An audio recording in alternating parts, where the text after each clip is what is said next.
So we are back with some more altcoin news. I pray your day went absolutely wonderful. Mine has. It's been pretty smooth. It's a Monday, but it's a positive Monday. Now, let's talk crypto. UBS launches tokenization trial on Ethereum. Guys, we're going to start here, but we're also going to talk Chainlink news. We have some crypto.com, XRP, PayPal discussion to get into, as well as some more retail adoption. XRP, Doge, and a few other crypto projects have now been incorporated into Honda's blockchain ecosystem. Yeah, they have a full ecosystem. And then we're also going to be talking about IOTA.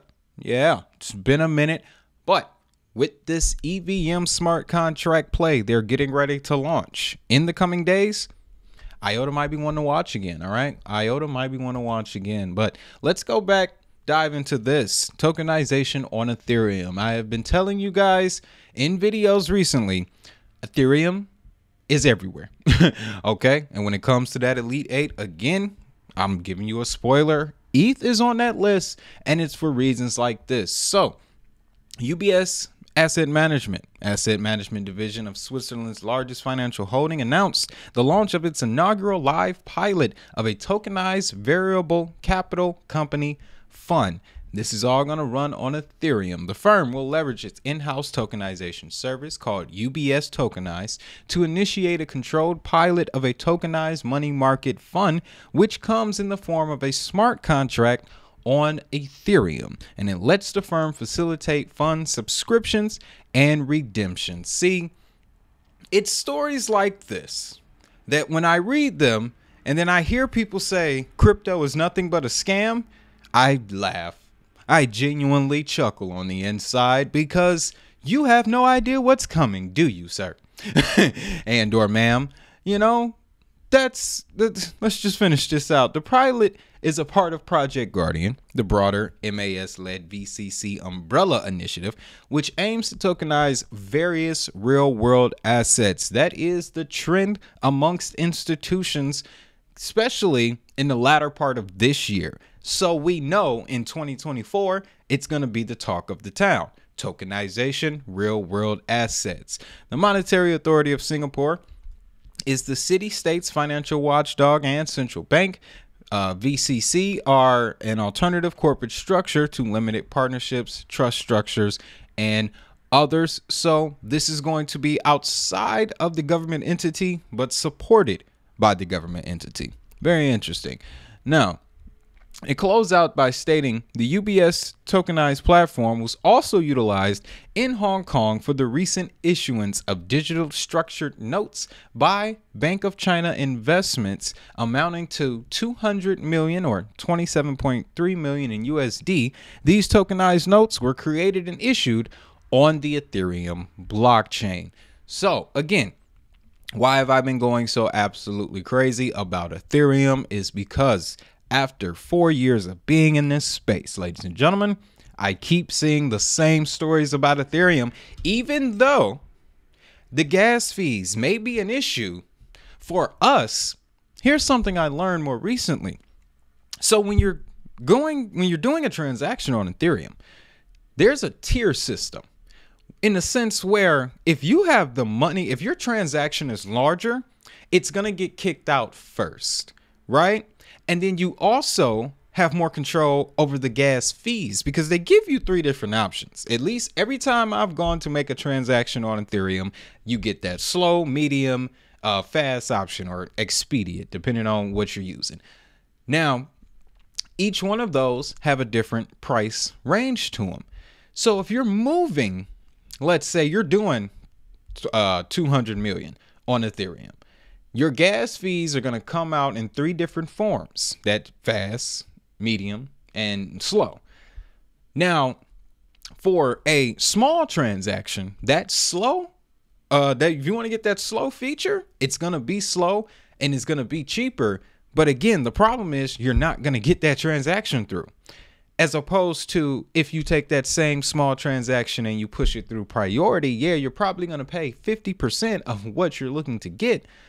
But if you scale that up to institutions who are moving hundreds of thousands of dollars an hour, there has to be some type of premium in place. There has to be some type of premium that we aren't privy to that they're using to get around that tier system. That's the only thing that makes sense to me. And there's some research about Visa and Ethereum working towards that effect to address those gas fees. Now that Ethereum's on that Elite 8 list, you can expect me to be diving deep into Ethereum over the next few months. All right. Now, another token I may really dive into is Chainlink, because Chainlink has had an interesting story. But ever since the relationship with Swift, which we can see right here, Sergey says it's going well. Ever since they've partnered with Swift, Chainlink has been the center of the discussion, and it's been because of the CCIP protocol. Now we have another addition to that, okay? And if you're holding Chainlink, you're gonna want to hear this. Decentralized Oracle Service is teaming up with lending giant Australia and New Zealand banking group. We are familiar with this group. They are related to the stablecoin products that Ripple and Stellar launched earlier in the year from the National Bank of Australia.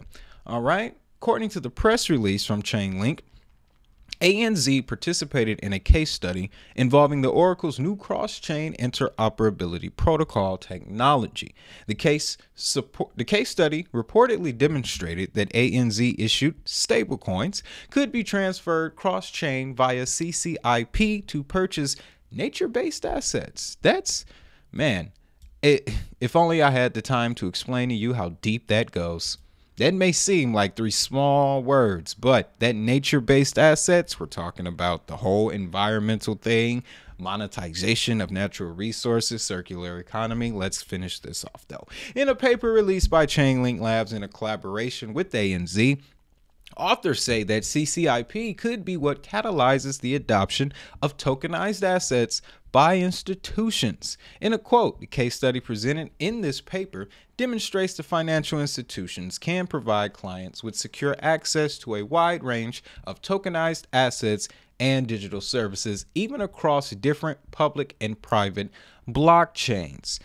In the video earlier today, I showed you the CBDC map, and I also showed you that Ethereum, Stellar, Ripple, and Hedera are pretty much leading that charge when it comes to CBDC development. Those are the chains so far that most of the countries have chosen. What Chainlink is doing, I was reading the Swift sentence, but what Chainlink is doing is positioning themselves as being the chain to link the other chains. Well, that is genius when you really think about it. Hold up. Chainlink. Linking the chains. Okay, well, hey, you can't get no better than that, right? So, thoughts on Chainlink, man, for this reason alone, okay? I know probably the price is about to do another backflip.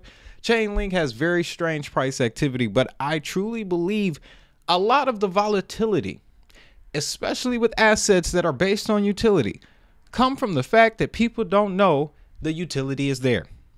The more awareness we have of the utility, I can promise you we're going to start seeing changes in price action, in price volatility as the market matures. All right. That's what I look for when I read these stories. That's what I look for when I study any of these assets. What are they building? What are they going to put in the real world that is going to cause a real impact and bring value and bring revenue back to the chain?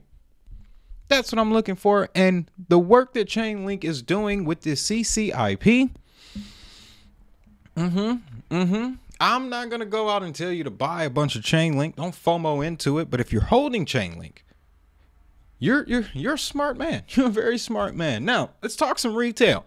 Crypto.com launches XRP trading against PayPal USD. Now, the reason why I want to keep your eyes on PayPal USD is because of where they're being positioned. All right. Now, for the XRP army, yes, XRP can now be traded against PayPal USD thanks to Crypto.com. And this will also be available for retail and institutional trading. That's very interesting, you know, considering the situation that XRP is going through with the SEC, but we did get the decision that said the retail sales of XRP, you're good to go. Institutional sales, you're going to have to give us a little bit more paperwork. We're going to need to know where you're going with that XRP. All right. Now, besides XRP, they also added new trading pairs for Doge, Solana, Tether, and CRO. Doge and Solana strictly for retail. Tether and CRO, though, strictly for the institutionals. So that arrangement there really interests me. All right, because when these trading pairs come together, they're connecting two different markets. All right. Now, if the markets are incentivized to promote each other, there's a lot of strength there. OK, and that's like they really lean into that in the announcement of the original partnership between Crypto.com and PayPal, where they say, based on the partnership, Crypto.com has become the preferred PYUSD stablecoin exchange, boasting about being the crypto exchange with the deepest liquidity for PYUSD trading pairs. That is very crucial. That's a very crucial thing because liquidity is the name of the game when it comes to crypto. All right, that's what we're creating. All of these tokens generate liquidity. What that liquidity is used for is still being defined. That's the speculative portion. But crypto has mastered generating liquidity. All right. So it's worth noting that Crypto.com and PayPal previously inked a partnership deal. This allows users to top up their Crypto.com cards using PayPal, and that the relationship between Crypto.com and PayPal, that's going to be very strong for CRO. It is going to be very strong for CRO. And then this was very interesting as well. And this is talking about the adoption of PayPal since it launched in August. The New York State Department of Financial Services added PYUSD to its list of green listed assets. This is after all this year they've been removing stablecoins. The whole Binance USD situation, that was courtesy of the NYDFS. But they seem to not have an issue with PayPal. So that shows you, at least to me, wherever PayPal USD goes, whoever they connect with is also just as covered as they are. And let's not forget about a secret little project known as the Reserve Protocol that is essentially founded by PayPal, by former PayPal executives, okay, and advisors currently that work at PayPal. Right? Let's not forget about that. And again, we're going to be touching on a lot to get ready for the 2024-2025 bull run. Trust and believe. You're going to have to subscribe, though. Let's talk some more retail. Honda accepts crypto payments like Ripple and Dogecoin thanks to FCF Pay. So to summarize this, it's another retail use case where now you can buy goods, cars, thanks to Honda, using XRP, Doge, and a heap ton of others. And it's going to pop up here. I'm going to pull this up. Okay, and you can see all the currencies here. But one thing I want you to notice is that a lot of these currencies have a large amount of supply. Specifically, your Flokies, your Bones, your Leash, your Baby Doge, and your Shiba Inus, right? This is an example. Oh, PayPay's on there too.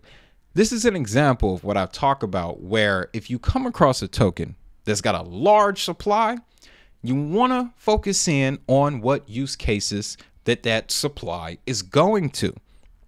For tokens like Shiba Inu, Floki Inu, and Doge, and because XRP has a lot of tokens in circulation, XRP falls into this category. You want to see them adopting use cases that require the token to be spent, right? Because the name of the game, if you're investing and you're looking to get a return with crypto, what you want is that supply to be decreasing over a certain amount of time. That way, it's going to be inducing scarcity. People are going to be like, okay, there's not that many left of this one. And then that whole Bitcoin effect happens on a smaller scale, but it happens to the project, and then the project appreciates in value. I've seen it play out numerous times in this market, guys. And this is one of those developments, small, even though it's small, it when these things stack up, for example, Shiba Inu, no, for example, XRP is also accepted as payment through Now Payments. They're accepted as a payment method with BitPay. So when you start to stack these up, and then as activity comes into the market through these channels, hey, there goes your supply right there. Very, very fast. So shout out to Honda. Thanks for that. Now, let's talk about a project we haven't spoken on in quite some time. The IOTA network they've been building. So I'm appreciative of that. There was a point in time when IOTA was on, my Elite 8 list, made the first list. Reason why it won't make this year is because I still feel the IoT narrative is a bit of a ways away. However, once that does get full traction and everybody's talking about it, using the services, IOTA is going to be one of those big ones. And now that they've done this, Shimmer's EVM smart contract and tokens will be coming. This is going to expand IOTA's reach dramatically, because what EVM means is Ethereum virtual machine. It just means you're compatible with Ethereum, and we see that Ethereum is all over the place. So blockchain network IOTA debuts first public IOTA smart contracts and related token on Thursday, developers told CoinDesk. These contracts will be released on Shimmer EVM, the Ethereum compliant blockchain. Shimmer EVM is part of Shimmer and IOTA ecosystem chain that allows developers to build applications and use features that are not yet available on IOTA's mainnet before moving their applications to the actual network. So Shimmer was launched earlier this year, and I knew that Shimmer was going to bring a lot more functionality to IOTA, and here we are today looking at this coming smart contract. Now, Shimmer EVM can help expand IOTA's appeal amongst developers and users, as they can run applications or platforms from other chains with minimal to no adjustment to the original code. So now with Shimmer, this opens up IOTA to not just focusing on IoT, which is something that's very important when you look at the underlying protocol for IOTA and what they actually specialize in. It's micropayments. Now, we just saw Ethereum tokenization, Crypto.com, XRP, PayPal, USD. We already know the payments discussion is very prominent, and it's going to be among the first sectors to pop in the next cycle. So if IOTA is getting ready to expand their micropayment capabilities, that's going to bring a lot of attention to IOTA before the IoT use case even gets kicked off. And that's something I think, Dominic and the rest of the team have really been thinking on, because they pretty much went dark in 2022. And the reason they went dark was to work on Shimmer. And top of the year made the announcement, new chain, new token, new capabilities. They've even updated IOTA's tokenomics. Yeah, I will always cover IOTA. I don't care what anybody else says, what any other channel talks about. IOTA is going to be here. Okay? I'm gonna leave you with this. Look up Data Confidence Fabric. Okay? IOTA ain't going nowhere. But another project that I genuinely feel is not going to go anywhere for quite some time is Solana, but we're not going to talk about it in this video. We're going to talk about it in this video. So with that being said, hope you enjoyed this content. If you found value, you know what I need you to do. Like, sub, ring notification bell so you don't miss the next one. And if you want to know why I think Solana is here to stay, you can watch this video on your screen right now. With that, I want you to have a great day, have a prosperous day, and most importantly, if that money is digital, so is the hustle. I'll see you in the next one.